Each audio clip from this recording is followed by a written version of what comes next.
لا مضل له ومن يضلله فلا هادي له أشهد أن لا إله إلا الله وحده لا شريك له وأشهد أن محمدا عبده ورسوله يا أيها الذين آمنوا اتقوا الله حق تقاته ولا تموتن إلا وأنتم مسلمون.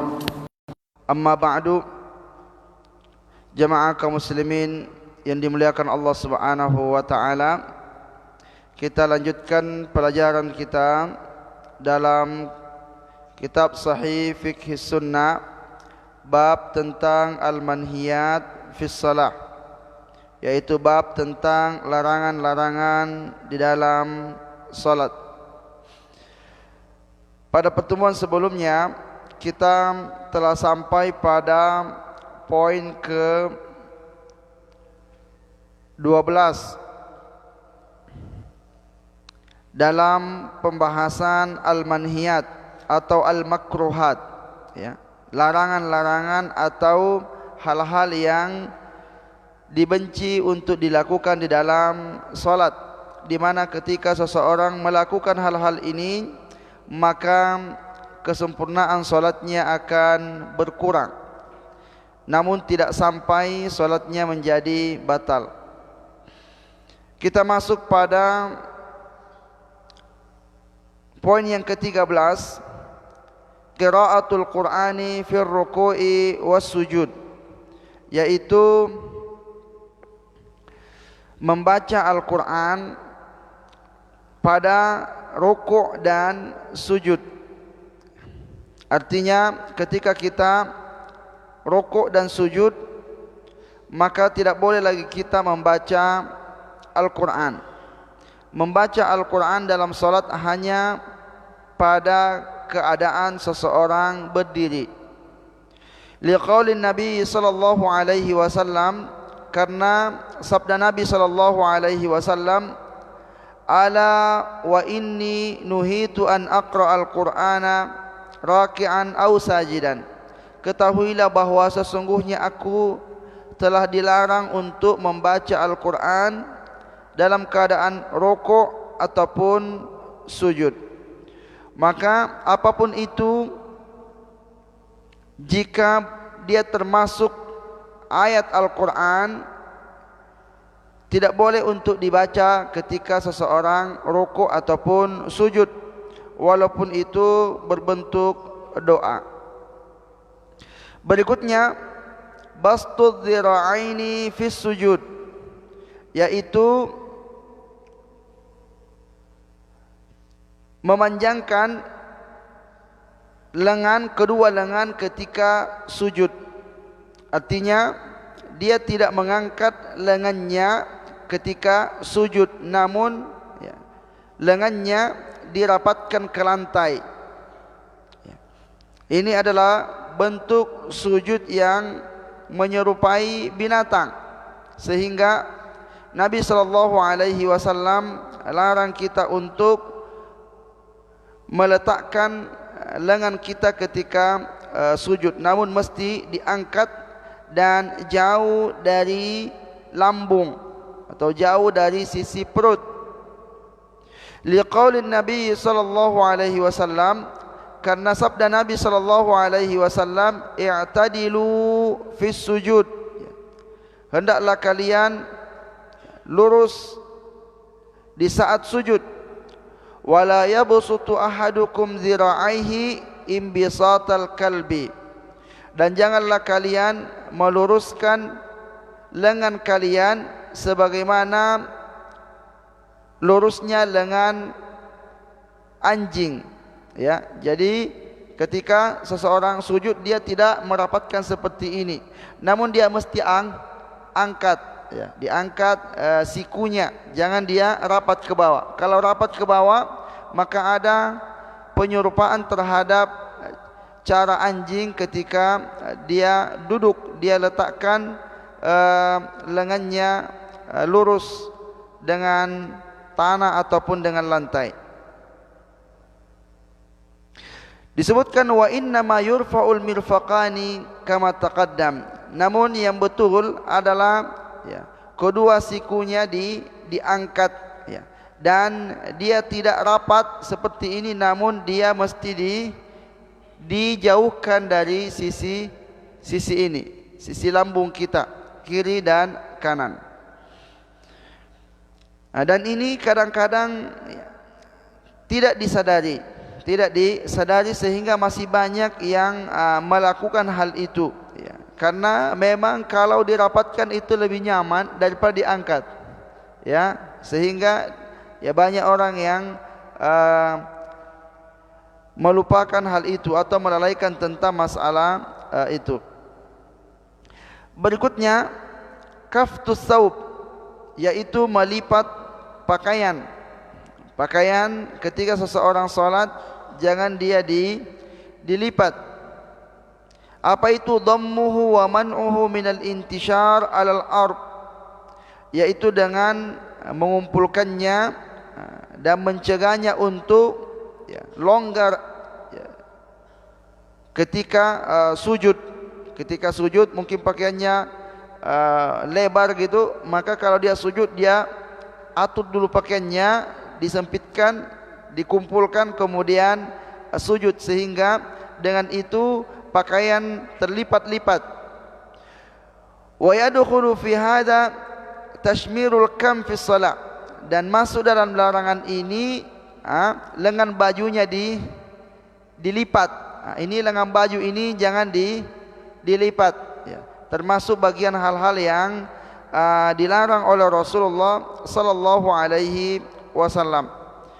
Dalilnya Ani bin Abbas qala, dari Abdullah bin Abbas berkata, umiran Nabi sallam an yasjuda ala sab'in. Nabi sallallahu alaihi wasallam itu diperintahkan untuk sujud dengan 7 tulang.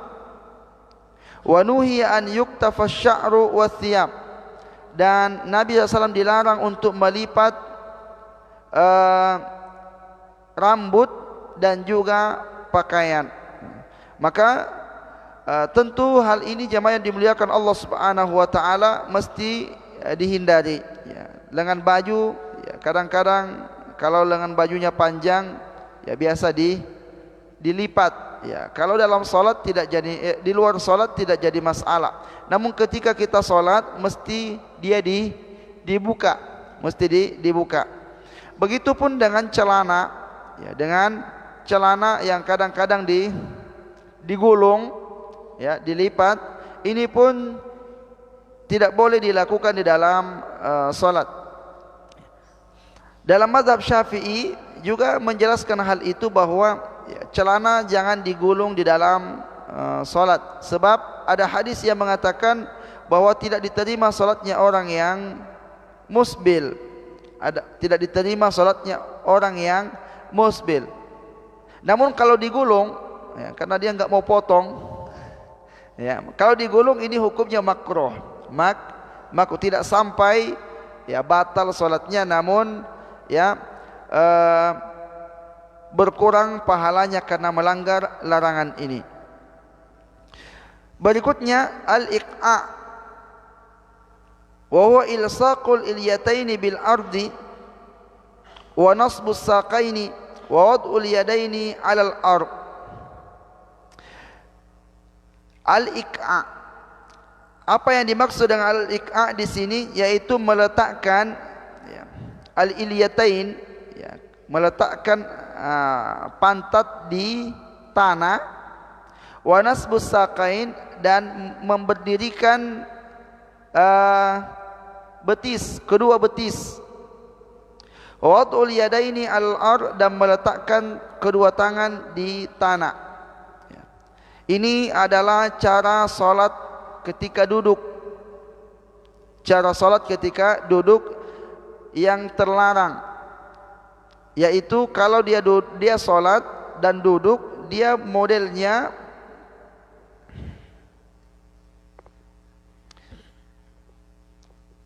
seperti ini, ya.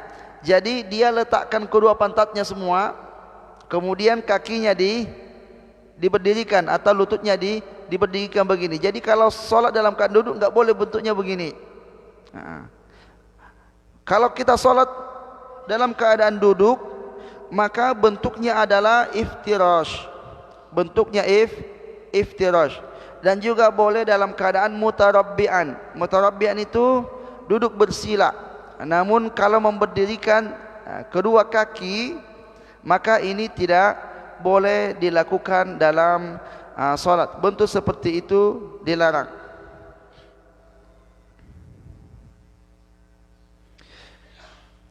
Kemudian ada al-iqa' yang dibolehkan. Ada al-iqa' yang dibolehkan. Al-iqa' yang dibolehkan adalah memberdirikan kedua kaki, ya, kemudian duduk di atasnya. Ya, ini bentuk yang ketiga duduk dalam solat. Ada iftirash, ada tawarru', ada iqa'. Iqa' yang ketika kita duduk di antara dua sujud, maka kita melakukan seperti ini. Ini dua-duanya berdiri, kemudian kita duduk di atas tumit. Ini iqa' yang dibolehkan, dan ini hukumnya sunnah. Hukumnya sunnah kita duduk seperti itu, ya, di dalam solat. Namun iqa' yang tadi itu yang dilarang.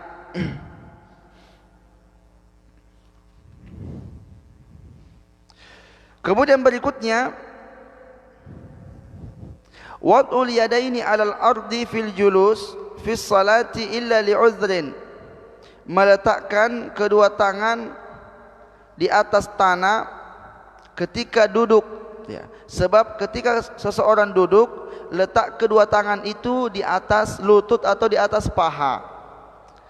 Maka dia jangan diletakkan di tanah begini, ya, diletakkan di atas paha atau di atas lutut. Illa li'udhrin, kecuali tentunya kalau uzur, ya, ada penyebab lain. Namun kalau tidak ada masalah, maka tangan ini diletakkan di atas lutut atau di atas paha ketika duduk, jangan diletakkan di atas tanah. Fa'an ibni Umar qala, dari Abdullah bin Umar berkata, nahan Nabi wasallam idza jalasa ar-rajulu fi salati an ya'tamida ala yadayhi al-yusra. Rasulullah sallallahu alaihi wasallam melarang apabila seseorang duduk dalam salat untuk bertumpu dengan tangan kirinya, ya. Dia caranya kalau duduk dia letakkan tangan kirinya ke samping gini, nyandar ke samping. Ini tidak boleh. Wa fi riwayah anna Ibnu Umar qala la tajlis hakadha fa inna hadha yajlisul ladzina yu'adzabun. Jangan kau duduk seperti itu, karena sesungguhnya duduk seperti itu, ya, cara duduknya orang-orang yang diazab. Ini di dalam salat lebih dilarang, di luar salat pun dilarang, ya, di luar salat pun dilarang kalau duduk sambil nyandar pakai tangan kiri. Kalau tangan kanan enggak apa-apa, yang dilarang hanya tangan kiri saja. Karena cara duduk seperti itu adalah cara duduknya penghuni neraka yang diazab oleh Allah Subhanahu wa ta'ala. Maka kita menghindari bentuk-bentuk duduk seperti itu. Kemudian berikutnya, sujudul marid ala syai'in murtafi'. Sujudnya orang yang sakit di tempat yang tinggi, ya. Maksudnya kalau ada orang sakit, ya, dan dia tidak bisa sujud di lantai, ya, secara sempurna sujud di lantai, jangan dia sujud, ya, mungkin di atas meja, ya, karena dia enggak bisa sholat duduk, dia akhirnya dia duduk di meja, kemudian dia sujud di meja kayak gini, ya, karena enggak bisa ke bawah. Ataupun kalau dia duduk, dia buat bantal, dia tumpuk bantal gitu, jadi ketika dia sujud, dia rapatkan kepalanya di bantal itu, ya. Ini juga tidak boleh untuk dilakukan, ya. Fal maridu in istata'a an yasjuda 'alal ardi fa huwal wajib. Orang sakit apabila dia mampu untuk sujud di atas lantai, maka itulah yang wajib, ya. Itulah cara sujud yang sempurna. Wa illa fa innahu yumi ima'an bi ra'sihi. Namun kalau dia tidak mampu melakukan itu, maka dia cukup untuk menunduk dengan kepalanya. Ya, jadi kepalanya saja yang menunduk. Wala yalzamuhu an yadha'a wisadatan aw nahwaha liyasjuda 'alaiha. Dan tidak wajib baginya untuk meletakkan bantal atau yang lainnya agar dia bisa sujud di atasnya. Jadi tidak. Li hadis bin Umar, ini berdasarkan hadisnya Abdullah bin Umar, qala, berkata, ada Rasulullah sallallahu alaihi wasallam rajulan min ashabihi maridan. Nabi sallallahu alaihi wasallam pernah menjenguk salah seorang sahabatnya yang sakit. Wa ana ma'ahu. Kata Abdullah bin Umar, saya bersama Nabi SAW ketika itu. Fadakhala alaihi wa huwa yusalli ala ud. Lalu Nabi SAW masuk menemuinya, dan orang itu lagi salat ala ud, ya, pakai tongkat, pakai kayu. Fawada'a jabhatahu ala al-ud. Lalu ketika dia sujud, dia meletakkan jidatnya di atas kayu itu. Fa'auma'a ilaihi. Lalu dia menunduk ke kayu itu. Fatarahal 'uda wa akhadha wisadatan. Lalu Nabi SAW ambil kayu itu. Nabi ambil. Ketika Nabi ambil, orang itu ganti pakai bantal. Ya, mungkin meja gitu kan. Meja kayu, maksudnya itu meja, ya. Kemudian faqala Rasulullah sallam, lalu Rasulullah sallallahu alaihi wasallam bersabda, da'ha anka, ya, tinggalkan hal itu. In istata'ta an tasjuda 'alal ard, jika kamu mampu untuk sujud di atas tanah, maka lakukanlah. Wa illa fa'aumi ima'an. Namun jika tidak bisa, maka cukup kamu menunduk saja. Waj'al sujudaka akhfada min ruku'ika, dan jadikan sujudmu lebih rendah dari rukukmu. Jadi menunduknya kalau sujud lebih rendah dari rukuk. Itu kalau seseorang tidak mampu untuk melaksanakan sujud dengan sempurna karena dia sakit, atau karena ada uzur yang lain. Namun untuk meletakkan bantal, dan ini kadang-kadang dilakukan gitu. Kadang-kadang dia lakukan, ya, orang sakit yang tidak mengerti tentang tata cara solat yang benar, maka ya, dia pun letakkan sesuatu di hadapannya untuk dapat merapatkan jidatnya ketika dia sujud. Kemudian berikutnya, wa mashul hasa min maudhi'is sujud wal abath fi shalah, yaitu mengusap debu ataupun pasir min maudhi'is sujud, di tempat sujud, wal abath fi shalah, dan melakukan perkara-perkara yang tidak ada gunanya di dalam salat. Artinya seseorang kalau dia mau salat, dia perhatikan tempat sujudnya. Kalau ada debu, ada pasir, dibersihkan terlebih dahulu sebelum solat. Jangan nanti di dalam solat baru sibuk ngatur tempat sujudnya, karena itu akan terjadi banyak gerakan di dalam solat. Illa idza kana lil haja al muliha, kecuali hal itu jika memang, ya, hajah, dibutuhkan sangat, ya, betul-betul enggak bisa kita sujud ini. Ya, kalau kita sujud mungkin kepala kita akan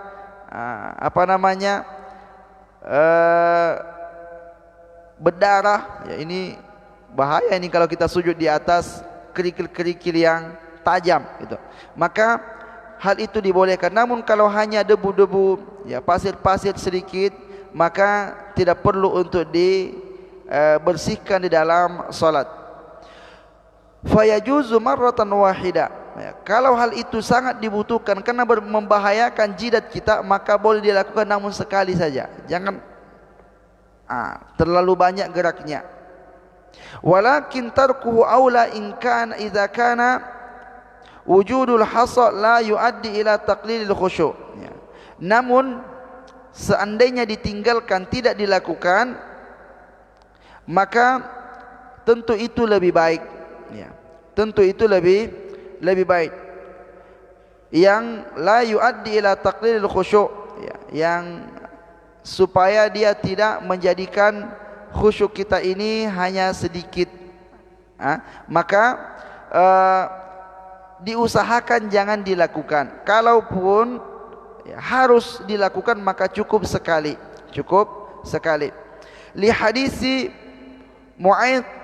Mu'ayqib anna Rasulullah sallallahu alaihi wasallam qala fir rajuli yusawwi turaba haitsu yasjudu qala in kunta fa'ilan fawahida. Rasulullah SAW bersabda kepada seorang laki-laki yang membenarkan atau meratakan tanah di tempat sujudnya, beliau berkata, in kunta fa'ilan fawahida, jika memang kamu harus melakukan itu maka cukup sekali, jangan diulang-ulang tangannya. Wa fi riwayah la tamsah wa anta tusalli. Di riwayat yang lain mengatakan jangan kamu usap dalam keadaan kamu salat. Wa in kunta la budda fa'ilan, dan jika kamu memang betul-betul harus melakukannya, fawahida, maka cukup sekali, li taswiyatil hasa, untuk meratakan pasir-pasir itu atau batu-batu itu. Ini hikmahnya adalah supaya kita khusyuk di dalam salat. Namun kalau kita sibuk dengan batu-batu, debu-debu, maka itu akan mengurangi kekhusyukan kita dalam salat, sebab perhatian kita akan teralihkan pada batu-batu dan debu-debu itu. Faedah: idza ta'allaqa bil jabhati turabun aw hasa min as-sujudi bil ardi fa innahu yukrahu izalatuhu. Jika ada tanah, debu ataupun pasir-pasir yang menempel di jidat kalau kita sujud, maka makruh hukumnya untuk dihilangkan. Jadi ini banyak di sini, ya, maka dia buat seperti ini, maka ini hukumnya makruh. Lima fihi minal amalil mushgil anis salat, ya, karena itu adalah perbuatan yang menyibukkan seseorang di dalam salat sehingga khusyuknya berkurang atau bahkan khusyuknya itu hilang. Fa an Abi Sa'idin qala, dari Abu Sa'id berkata, ra'aitu Rasulullah sallallahu alaihi wasallam yasjudu fil ma'i wat tin hatta ra'aitu atharat tin fi jabhatihi. Kata Abu Sa'id, aku melihat Nabi sallallahu alaihi wasallam salat dan beliau sujud, di tempat sujudnya itu ada tanah dan air, ya, campuran antara tanah dan air. Maka ketika Nabi SAW sujud, ya, nempellah tanah itu di jidat Nabi sallallahu alaihi wasallam. Ya, namanya juga tanah campur air, ya, itu namanya lumpur, ya. Dan Nabi SAW sujud di lumpur itu, ya. Nabi enggak geser, ya, tanah itu supaya bersih tempat sujudnya. Kemudian setelah Nabi SAW bangkit dari sujud, ya, maka banyak tanah di jidatnya. Itu kata Abu Sa'id, aku melihat Nabi SAW seperti itu, dan Nabi tidak hilangkan hal itu di dalam solatnya. Qala Ibnu Mas'ud, berkata Ibnu Mas'ud, arba'un minal jafa, ada 4 hal bagian dari kegerasangan hidup. Wa zakara minha, dan Nabi SAW menyebutkan di antaranya mashur rajuli at-turaba an wajhihi wa huwa fis shalah, yaitu seseorang mengusap jidatnya ketika salat karena ada sesuatu yang menempel, ya, karena ada debu, ada pasir, ada tanah yang menempel, kemudian dia usap jidatnya. Itu bagian dari al-jafa, ya, kegersangan hidup. Ini menunjukkan bahwa ya, hal tersebut makruh hukumnya untuk dilakukan di dalam salat, karena Nabi SAW menganggap hal itu sesuatu yang merugikan seseorang, dalam melaksanakan salat. Fa in kana yu'dzil musalli fa innahu yuzalu wa yumsah wallahu a'lam. Namun jika hal itu mengganggu atau sakit gitu, ya, tentu ini ada pertimbangan antara diusap atau menahan sakit, sama-sama menghilangkan kekhusyuan. Maka kalau memang menyakitkan, ya, ini banyak betul nempel, kalau kita sujud lagi kembali, ini tambah sakit nanti jidatnya, maka boleh untuk diusap. Kemudian yang ke-20, taqdimun nuzul birrukbataini qabla al-yadaini 'alal ardi fis sujud. Mendahulukan merapatkan kedua lutut sebelum kedua tangan di atas tanah ketika sujud. Ya, tentu ini adalah perkara yang khilaf. Ya, apakah tangan dahulu yang rapat ke lantai ketika sujud atau lutut terlebih dahulu, ya. Ya, tentu dalam hal ini bisa kita pilih mau tangan dulu atau lutut dulu, sebab hadisnya dua. Satu melarang tangan dulu, yang kedua melarang lutut dahulu. Namun tidak boleh kita ganti-ganti, ya. Ya, rakaat pertama tangan dulu, rakaat kedua lutut dulu. Karena ini harus dipilih salah satunya. Karena kalau tidak dipilih salah satunya, maka ada tasbih, ada penyerupaan dengan onta, kan begitu ya? Ada penyerupaan dengan onta. Kalau kita meyakini onta itu lututnya dahulu, berarti kita buat tangan dahulu, kan gitu ya, supaya tidak menyerupai onta, ya. Atau kalau kita meyakini onta itu tangannya dulu yang rapat, berarti lutut tangan dulu kemudian lutut, ya, dan sebaliknya, ya. Maka kita bisa pilih di antara keduanya. Sebab masing-masing ada dalilnya, ya. Namun Syekh Albani rahimahullah taala, beliau lebih memilih bahwa onta itu lututnya dahulu yang rapat, kemudian tangannya.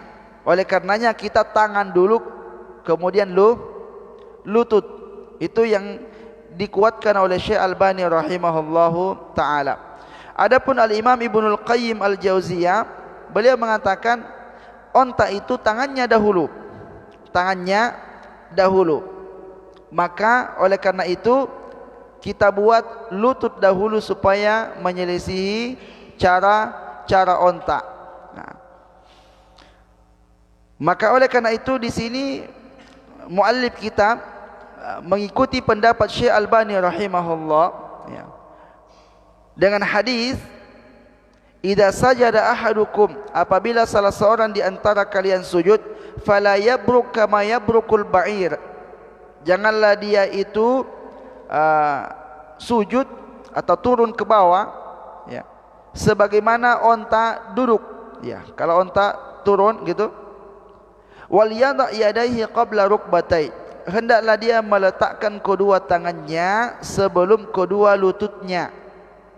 Ini perintah dari Nabi SAW. Hendaklah dia meletakkan kedua tangannya dahulu sebelum kedua lututnya. Karena ini menyelisihi onta. Onta itu, ya, lututnya dahulu kemudian tangannya. Namun ada hadis yang sama persis dengan hadis ini, ya, yang teksnya, idza sajada ahadukum fala yabruk kama yabrukul ba'ir, apabila salah seorang di antara kalian turun, maka janganlah dia turun ke bawah duduk sebagaimana onta turun ke bawah. Namun terbalik, penjelasannya itu terbalik. Penjelasannya adalah waliyada rukbatayhi qabla yadayhi. Hendaklah dia letakkan kedua lututnya dulu, kemudian kedua tangannya. Ini kan hadisnya, kata Al-Imam Ibnul Qayyim, ini hadisnya maklub. Maklub itu terbalik. Rawinya mungkin yang salah ucap gitu. Ya, terbalik. Ya. Itu menurut Al-Imam Ibnul Qayyim. Kenapa Imam Ibnul Qayyim mengatakan terbalik? Ya lihat aja unta yang mana yang dulu terlipat ke bawah gitu. Tentu kalau kita lihat yang bagian depannya terlebih dahulu ke bawah sebelum yang bagian belakang. Nah, itu secara fakta. Maka kata Al-Imam Ibnul Qayyim, ini berarti hadisnya terbalik ini. Yang dipakai sama Syalbani ini, hadis yang dipakai oleh Syalbani terbalik. Yang betul adalah hadis yang kedua, yaitu letakkanlah kedua lututmu terlebih dahulu sebelum kedua tanganmu. Karena itu faktanya kita lihat onta. Namun lalu Ibnu Qayyim mengatakan tidak ada orang yang mengatakan bahwa lututnya onta itu yang depan. Lututnya onta itu yang depan ya. Lalu tangannya yang belakang. Kata Syalbani ada. Ada. Ya. Ada orang Arab yang mendefinisikan bahwa tangannya onta itu yang belakang, kakinya yang depan. Karena di kaki itu tempatnya lutut, ya. Di kaki itu tempatnya lutut. Dan itu didapatkan dalam kitab Lisanul Arab. Lisan Al-Arab ini adalah kamus paling besar dalam bahasa Arab, berjilid-jilid ya, berjilid-jilid. Dan ini adalah rujukan ahli bahasa. Rujukan ahli bahasa. Didapati di sana bahwa onta itu tangannya yang belakang, lututnya yang depan. Kenapa? Karena tangan atau lutut itu sifatnya kalau dia ke bawah maka dia berada di bawah perut. Di bawah perut. Tangan itu longgar di luar. Dan onta kalau dia ke bawah maka ininya itu di bawah perutnya. Di bawah perutnya. Itu penjelasan Syekh Albani rahimahullah taala. Karena kalau dilihat dari sisi sanad hadis, maka sanad hadisnya yang mengatakan letakkanlah tangan dahulu kemudian lutut itu lebih kuat, lebih kuat.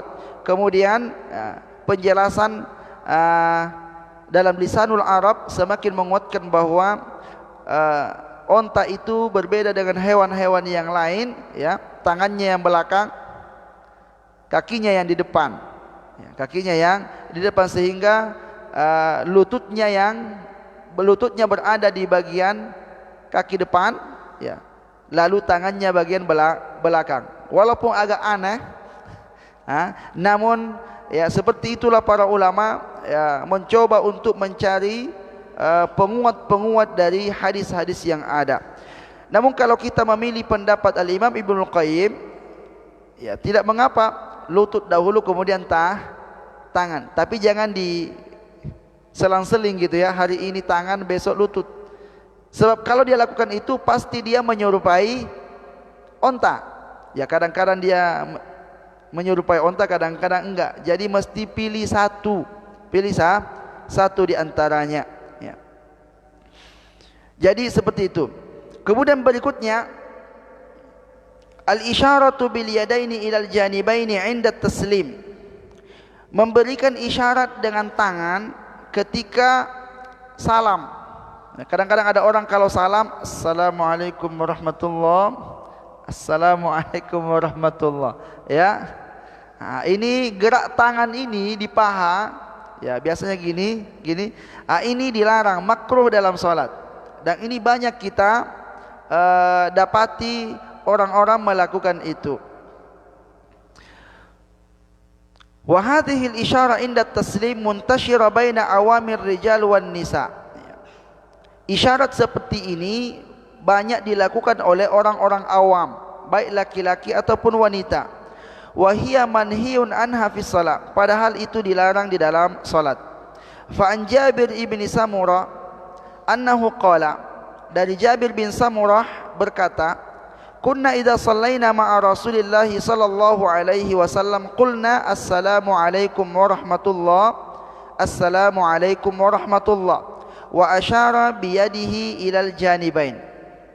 Jabir bin Samurah mengatakan, kami dulu kalau salat bersama Nabi SAW, kami itu berkata assalamualaikum warahmatullah, assalamualaikum warahmatullah, namun diikuti dengan gerakan tangan.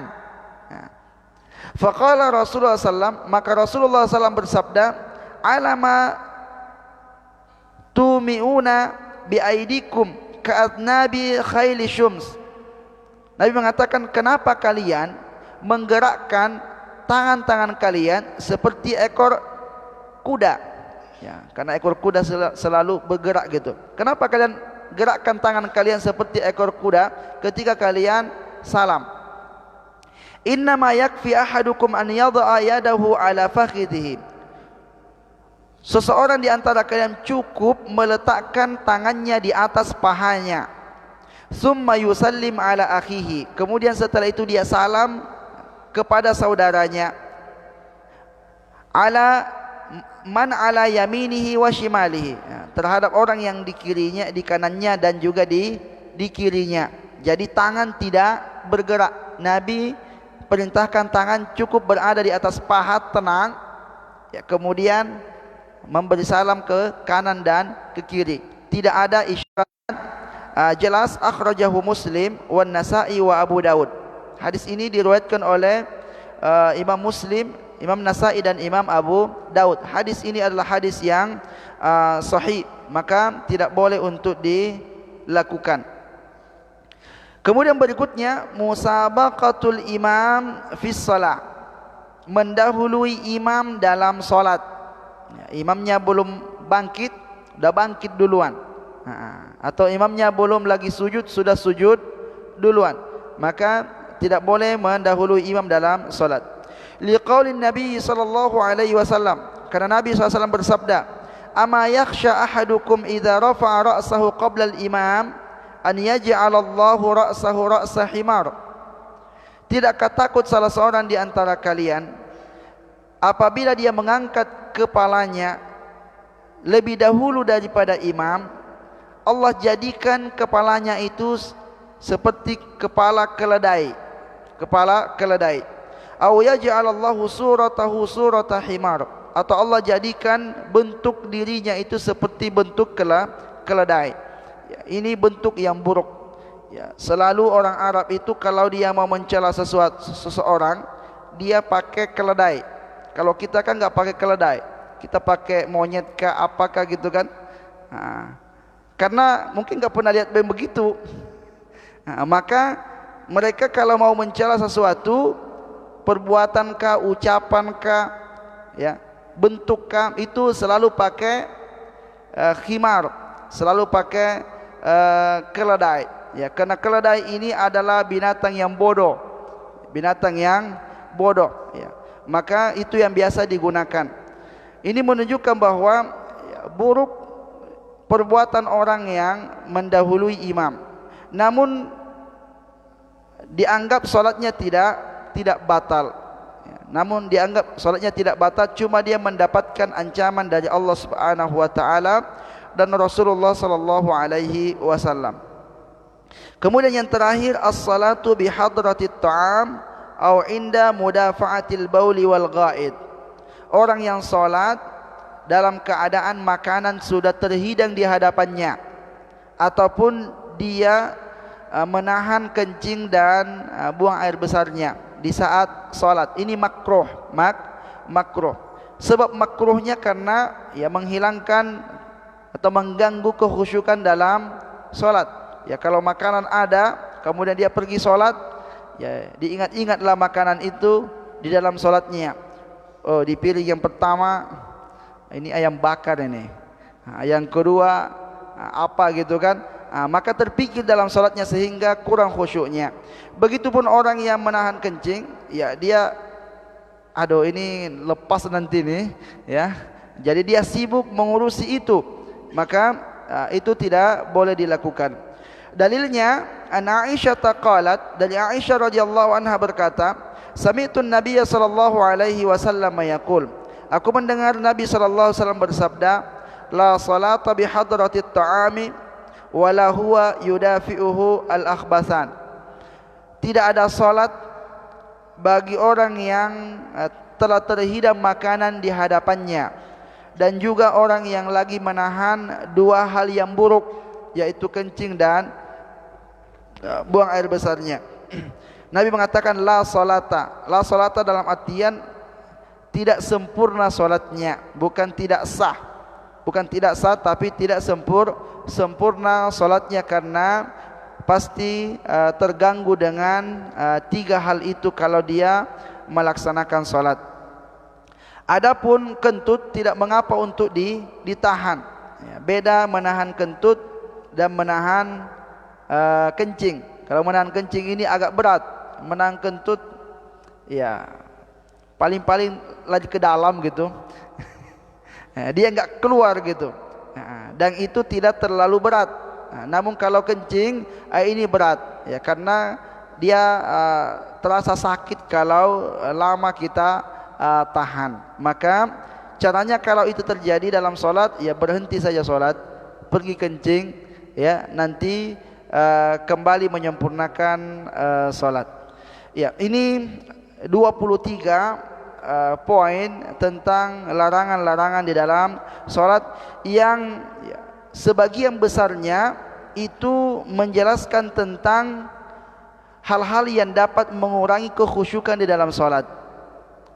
Namun disebutkan perbuatan-perbuatannya. Rata-rata dari poin-poin ini semuanya mengarah kepada hal itu mengurangi kekhusyukan di dalam solat.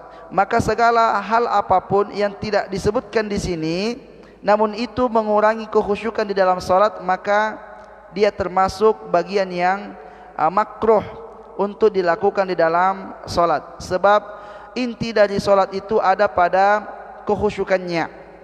Inti dari solat itu ada pada kekhusyukannya. Seseorang itu mendapatkan pahala sesuai dengan tingkat kekhusyukan dalam solatnya. Maka oleh karenanya segala hal-hal yang dapat mengurangi kekhusyukan itu harus dihindari, dan itu bagian daripada al-makruhat fi shalah, hal-hal yang dibenci di dalam solat. Ini yang dapat kita sampaikan pada pagi kali ini dari pembahasan al-manhiyat fi shalah. Insyaallah berikutnya baru al-mubtilat fi shalah, pembatal-pembatal salat. Wa sallallahu ala nabiyyina Muhammadin wa ala alihi wa sahbihi wasallam. Jika ada yang ingin bertanya dipersilahkan.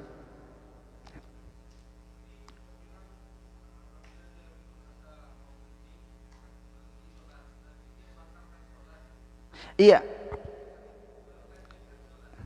Jadi kalau dia terasa mau keluar kencingnya, ya berhenti saja solat, pergi kencing gitu, batalkan solatnya.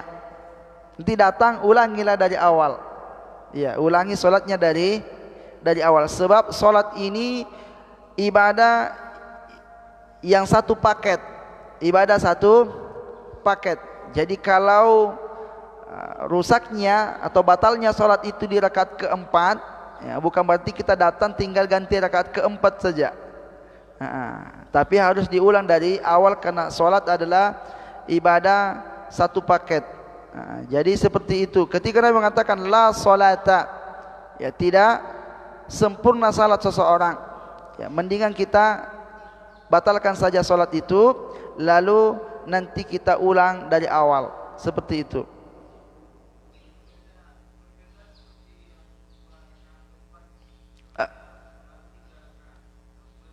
Ya, karena dia masih di dalam solat, solatnya belum batal.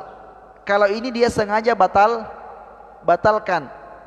Beda halnya kalau ada orang yang meninggalkan rukun, ya, karena dia belum membatalkan solatnya, masih dalam keadaan solat, maka boleh dia ganti rakaat yang dia tinggal rukunnya dengan rakaat yang baru. Jadi tidak batal solatnya. Kalau dibatalkan pergi kencing, ya kan batal sudah solatnya kalau kencing, ya, karena dia enggak di atas tohara lagi. Atau dia pun sudah berbalik dari arah kiblat, itu sudah batal solatnya. Jadi demi untuk menjaga daripada kurang, gitu kan, solatnya kurang, mending batalin saja, kemudian pergi kencing, wudu, kemudian datang lagi melaksanakan solat.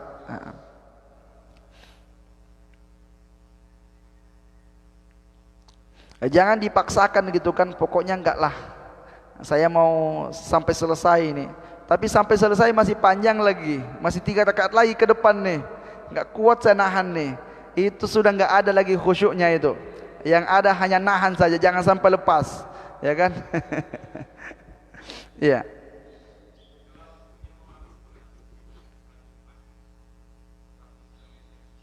Waktunya sudah mepet. Kalau dia tinggalkan, ketinggalan Jumat, ya, tidak mengapa dia, ya, tidak mengapa dia tinggalkan. Kalau dia tahan, tak ada khusyuknya sama sekali, mending dia tinggal pergi wudu. Tapi nanti kan solatnya selesai kan? Kalau solatnya selesai, maka dia solat zuhur. Dia solat zuhur, enggak ada lagi solat Jumat baginya. Sebab solat Jumat ini harus berjamaah dengan imam yang ada. Jadi kalau dia sudah lambat, enggak bersama lagi dengan imam solat tadi, maka baginya adalah zuhur, ya, dia solat 4 rakaat. Bahkan yang masbuk dalam solat Jumat, masbuk di rakaat kedua, dia enggak dapati ruku', maka dia melanjutkan solatnya jadi 4 rakaat. Itu dalam solat Jumat. Jangan pula ini hari Jumat ini. Hari Jumat itu cuma 2 rakaat. Ya kalau kita solat sendiri walaupun di rumah solat 2 rakaat juga enggak bisa. Dia syaratnya wajib untuk berjamaah dengan imam yang ada. Ya.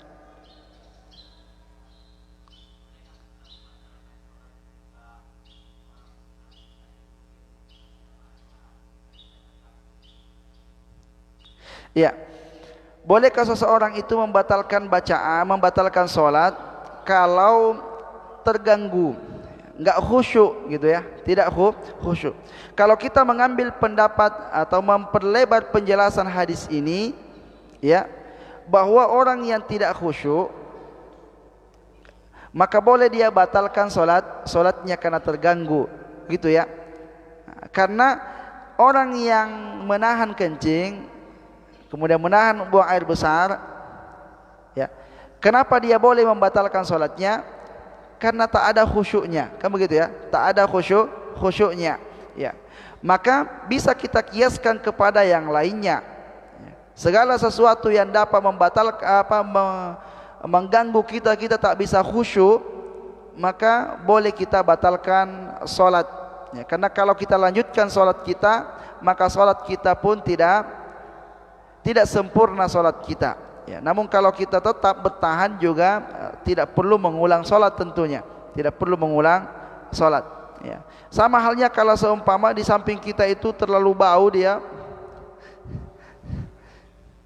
nah, mungkin mulutnya terlalu bau gitu kan, nggak kuat kita, ya, masa kita solat sambil gini kan?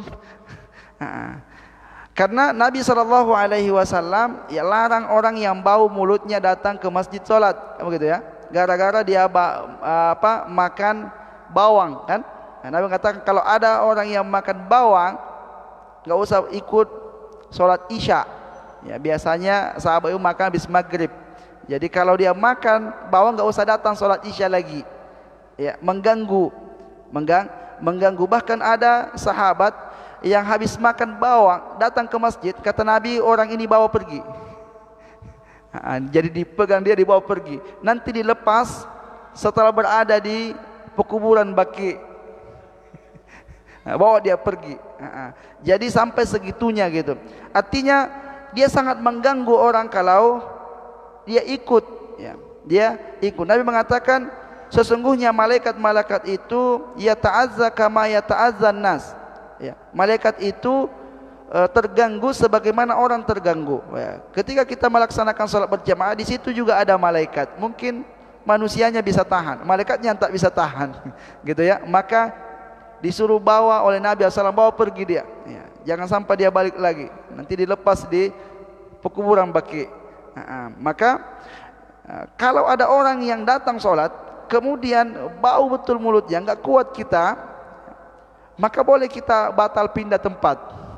Daripada di sini saya lanjut tersiksa saya, ya kan? Tidak ada khusyuk sama sekali, yang ada rasa jengkel saja. Ya, maka boleh kita batalkan, kemudian kita pindah tempat seperti itu.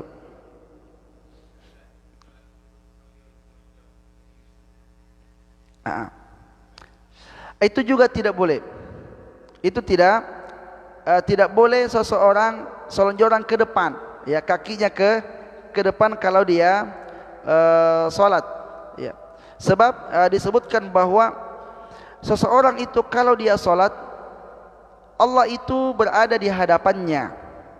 Allah itu berada di hadapannya. Maka janganlah dia meludah ke depan atau meludah ke kanan, tapi meludahlah ke kiri. Sama dan halnya kalau ini bagian dari adab saja, bagian dari adab. Kalau dia tidak bisa melipat, itu beda cerita. Kalau dia tak bisa lipat karena mungkin lututnya sakit, habis jatuh dia sakit, maka beda, nggak bisa dilipat kan. Tapi kalau ada orang bisa melipat, sengaja dia begini kayaknya lebih santai gitu, maka ini tidak boleh, tidak boleh dia lakukan seperti itu. Bahkan yang diberdirikan saja itu tak boleh, apalagi kalau diluruskan, karena itu bagian dari adab kita dalam menghadap Allah Subhanahu wa taala.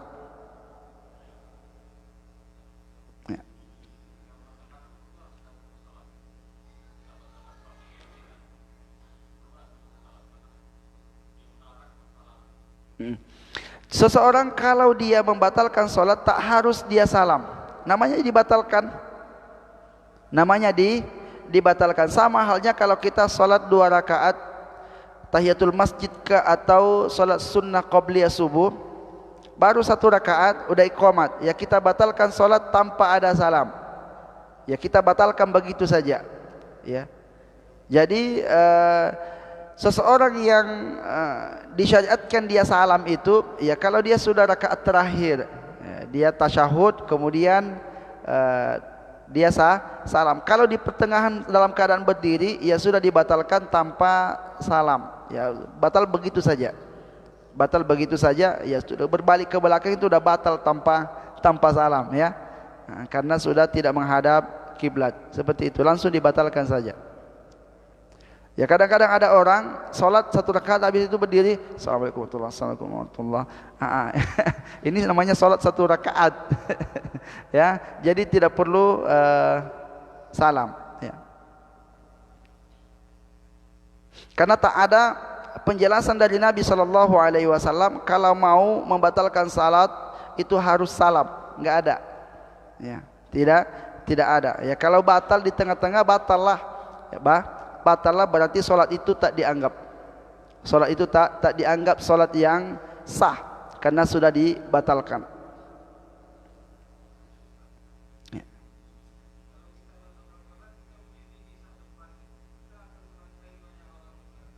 Iya, tidak mengapa, tidak mengapa seseorang lewat di antara shaf dalam salat berjamaah, dalam salat berjamaah. Yang tidak boleh kita lewati hanya depan imam saja.